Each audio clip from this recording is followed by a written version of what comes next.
Masih ingat Sultan Rifat mahasiswa UB korban jeratan kabel optik?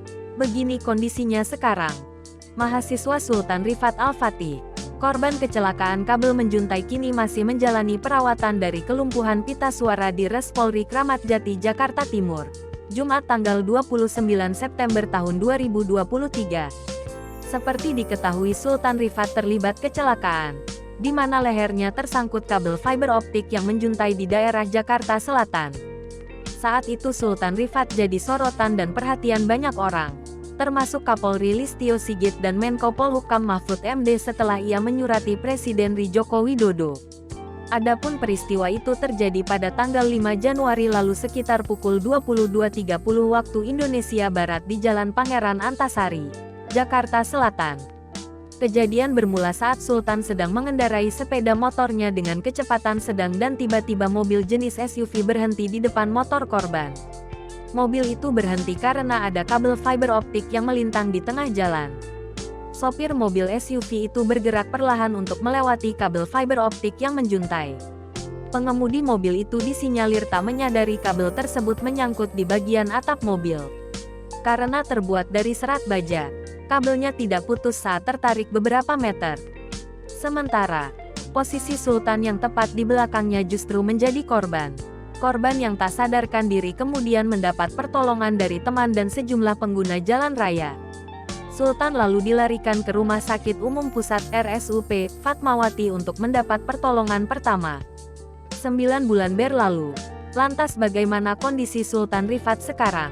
Dikutip dari surya.co.id, sempat mengalami kesulitan berbicara.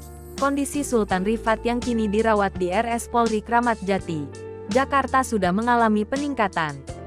Sultan Rifat sudah bisa berbicara meski dalam kondisi berat. Hal ini terlihat dalam program Aiman The Prime Show, iNews TV.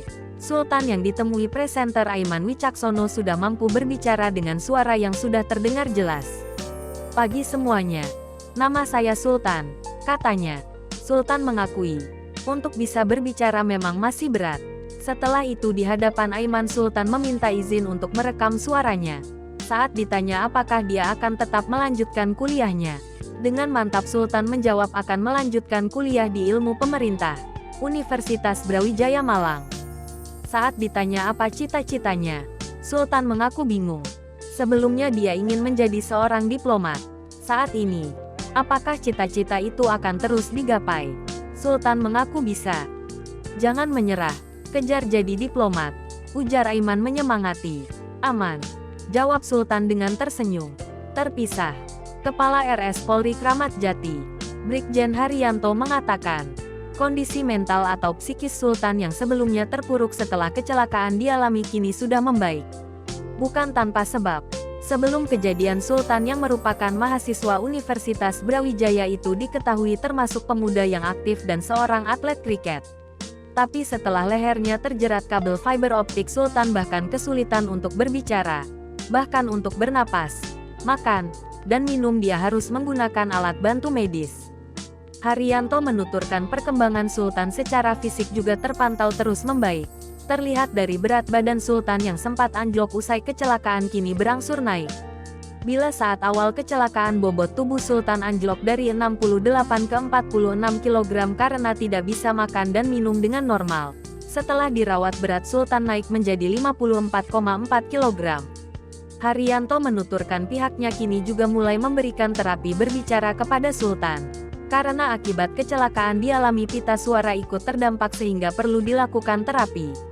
Sebelumnya, tim medis juga melakukan operasi pelebaran kerongkongan Sultan yang menyempit usai terjerat kabel fiber optik.